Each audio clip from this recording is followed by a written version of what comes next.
আসসালামু আলাইকুম ওয়া রাহমাতুল্লাহি ওয়া বারাকাতুহু। আজকে আরেকটা বিষয় নিয়ে আসলাম, যে বিষয়টা আমিরুল মুমিনিন খলিফাতুল মুসলিমিন হযরত ওমর রাদিয়াল্লাহু তাআলা আনহুর সময় ঘটনা। আমিরুল মুমিনিন যখন ক্ষমতায় ছিলেন, রাষ্ট্রনায়ক ছিলেন, রাষ্ট্রপ্রধান ছিলেন, তখন তিনি তার দেশের প্রজারা, দেশের মানুষ কিভাবে চলতেন, কিভাবে থাকতেন, রাত্রেবেলায় তিনি একা ঘুরে ঘুরে দেখতেন। এক পর্যায়ে একদিন আমিরুল মুমিনিন খলিফাতুল মুসলিমিন বের হয়েছে তার রাষ্ট্রের মানুষ কি অবস্থায় আছে গভীর রাত্রে ঘুরে ঘুরে দেখার জন্য। আমিরুল মুমিনিন খলিফাতুল মুসলিমিন এলাকায় ঢুকেই দেখে গভীর রাত্রে এক ঘরে তিনি একটা গান ভেসে আসতেছে। গানটা যৌন উন্মাদনা গান। আমিরুল মুমিনিন বলেন, আমার দেশে গান বলা নিষেধ, আমার রাষ্ট্রে গান বলা নিষেধ। কে গান বলে, কেন গান বলে? একটা মেয়ের কণ্ঠে গানটা ভেসে আসতেছে। মনে হচ্ছে একটা যুবকের মাথা উপরে মেয়ে মাথাটা দিয়ে এই গানটা গাচ্ছেন। ধারণা করে ফেলেছে চিকন স্বরে গানটা। এই গান আল কাল সুজনি খুলকিল বায়ানা আওশাউ জিনাহুম বুল হায়াতি। গানের অর্থ বেশি ভালো না, গানের অর্থ খুবই বেশি ভালো না। এই গানটা ভেসে আসতেছে। আমিরুল মুমিনিন বলে, আমার দেশে গান বলা নিষেধ। তারপরে মেয়ে কণ্ঠে এই গানটা কেন ভাসতেছে? রাগে ওই ঘরে পিছন দিয়ে ঘরের বেড়া ভেঙে ঢুকে পড়েছে। ঢুকে দেখে একটা সুন্দরী যুবতী নিয়ে ল্যাম্প জ্বালিয়ে এই গানটা গাচ্ছে। আমিরুল মুমিনিন ল্যাম্পটার সঙ্গে সঙ্গে নিভে দিলেন। নিভে দিয়ে বললেন, এই রাষ্ট্রে গান বলা নিষেধ, তুমি গান কেন বলতেছ বলো। মেয়েটি বলতেছে, আপনি কে প্রতীক, আপনি যে হন? আমিরুল মুমিনিন বলতেছে, আমার পরিচয় পরে, তুমি গান কেন বললে সেটা বলো। মেয়েটি বলতেছে, প্রতীক, আমি গান গেয়ে একটা অপরাধ করেছি, আর আপনি আমার ঘরে ঢুকে 3টা অপরাধ করেছেন। কালকে সকাল হলে আমিরুল মুমিনিনের দরবারে আমি আপনার বিরুদ্ধে 3টা মামলা দেব। কয়, মামলাগুলি কি বলো? কয়, আমি একটা হাফেজা মেয়ে, আমার কোরআন সম্বন্ধে অভিজ্ঞতা আছে। আপনি আমার ঘরের দরজা আছে, আমার ঘরের পিছন দিয়ে কেন ঢুকলেন? ঘরের পিছন দিয়ে বেড়া ভেঙে ঢোকার কোনো কল্যাণ নাই, ঘরের সামনে দিয়ে ঢোকার কল্যাণ আছে। আপনি 1 নম্বর অপরাধ করেছেন, এটা 2 নম্বর অপরাধ করেছেন। কোনো ভাই ঢুকতে হলে যাইতে হলে সালাম দিতে হয়, আপনি অনুমতি নিতে হয়, আপনি সালামও দেন নাই, অনুমতি নেন নাই। আপনি আমার ঘরে বেড়া ভেঙে ঢুকে পড়েছেন, 2 নম্বর অপরাধ করেছেন এটা। নাম্বার 3 অপরাধ করেছেন, আপনি ধারণা করেছেন সেটা একটা বিষয়ে না জেনে না শুনে ধারণা করা নিষেধ। আল্লাহ কোরআনুল কারিমে ঘোষণা করে দিয়েছেন। আপনি কেন ধারণা করলেন? এই বিষয়ে আপনি জানেন না, ধারণা কেন করলেন? আপনি 3 নম্বর অপরাধ। এবার বলতেছে, মা তুমি কেন গান বললে? আমি অপরাধ 3টা করেছি, ঠিক আছে, কিন্তু তুমি গান কেন বললে বলো।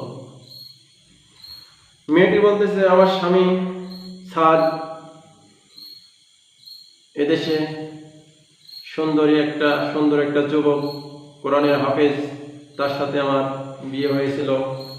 আজ থেকে 12 মাস আগে আমাদের বাসর হবে। আমিরুল মুমিনিনের দরবারে তিনি একটা বার্তাবাহক একটা চিঠি নিয়ে এসে আমার স্বামীর হাতে দিয়েছে। বলেছে, চিঠিতে লেখা আছে, আমার স্বামী চিঠি খুলে দেখে আমিরুল মুমিনিনের দরবারে তিনি চিঠি এসেছে।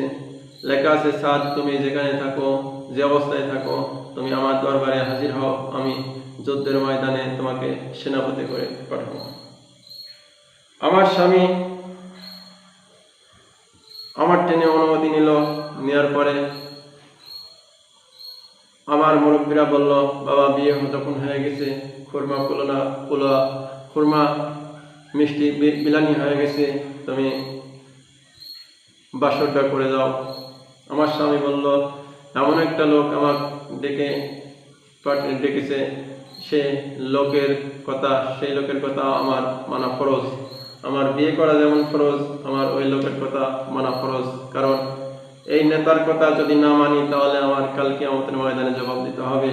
আমি বাসর পরে করব, আমি আমার নেতার কি জন্য ডেকেছে আমি যাই। সাদ যখন খলিফাতুল মুসলিমিনের দরবারে চলে গেলেন, যুদ্ধের ময়দানে সেনাপতি করে পাঠাইলেন। যুদ্ধ শেষ হলে চলে আসলেন। 4 মাস পরে আবার যুদ্ধ, আর এক যুদ্ধে 4 মাস থাকলেন, চলে আসলেন, আবার আর এক যুদ্ধে পাঠালেন।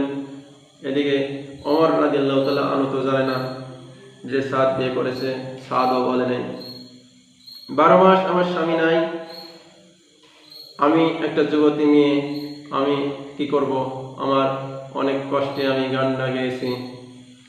আপনি ধারণা করেছেন, এই ধারণা আর 3টা যে অপরাধ করেছেন, আমি আমিরুল মুমিনিন খলিফাতুল মুসলিমিনের দরবারে সকালে আপনার বিরুদ্ধে মামলা দেব।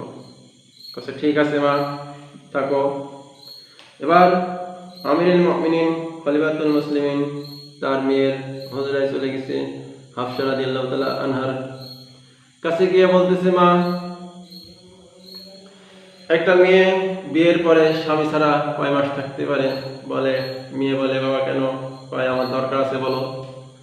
মেয়েটি বলল, বাবা, একটা মেয়ে বিয়ের পরে স্বামী ছাড়া খুব বেশি হলে 4 মাস থাকতে পারে, 4 মাসের বেশি হলে কষ্ট হয়। আমিরুল মুমিনিন তো চমকে গেছে। আমি সাদেক তো পাঠিয়েছি, 12 মাস হয়ে গেল, 1 বছর হয়ে গেল আমি পাঠিয়েছি, আমি তো অপরাধী হয়ে গেছি আল্লাহর কাছে। আল্লাহ যদি আমার ধরে বসে, আমি এই অপরাধের জবাব দিতে পারবো না। সঙ্গে সঙ্গে আমিরুল মুমিনিন যুদ্ধের ময়দানে চিঠি পাঠালেন, সাদ, তোমার যুদ্ধ করা লাগবে না, তুমি চলে আসো।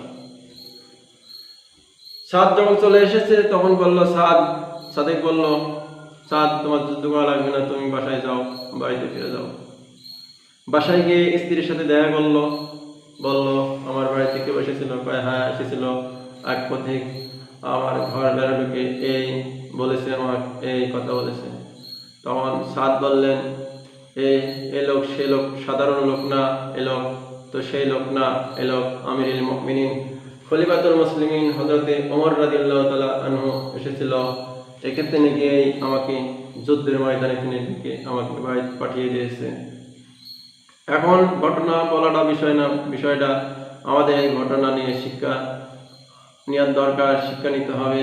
এমন এক নেতার অনুসরণ করতে হবে, হযরতে ওমরের মতো যদি নেতা অনুসরণ করি, হযরতে সিদ্দিক আকবরের মতো যদি নেতার অনুসরণ করি, ফলে ওসমান রাদিয়াল্লাহু তাআলা আনহু নেতার মতো যদি অনুসরণ করি, আলী রাদিয়াল্লাহু তাআলা আনহু নেতার যদি অনুসরণ করি, তাহলে আমার এই ইহকালে শান্তি, পরকালে আমাদের মুক্তি, আমাদের কোনো সোজা রাস্তা আমরা পেয়ে যাব। আর যদি আমরা নেতা যদি ভালো না হয়, তাহলে আমাদের কপালে খুবই খারাপই আছে। অতএব আমরা এই সমস্ত নেতার অনুসরণ করব। আর ওইদিকে আর একটা শিক্ষা নিতে হবে, একটা বাড়িতে যখন ঢুকবো, বাড়ির পিছন দিয়ে ঢুকবো না, বাড়ির সামনে দিয়ে ঢুকবো। ঢোকার আগে অনুমতি নেব, সালাম দেব, অনুমতি নেব, তারপরে ঢুকবো। আর কোনো বিষয়ে আমরা একটা বিষয়ে না জানার পরে আমরা ধারণা করব না, অযথা ধারণা করা নিষেধ করে দিয়েছেন আল্লাহ পাক। আমরা ধারণা করব না, ধারণা করলে আমাদের অনেক গুনাহ হবে, নিষেধ করে দিয়েছেন, হারাম করে দিয়েছেন। কোরআনুল কারীমের ভিতরে ঘটনা উল্লেখ আছে। আজকে এ পর্যন্তই বিস্তারিত আলোচনা। আসসালামু আলাইকুম ওয়া রাহমাতুল্লাহি ওয়া বারাকাতুহু।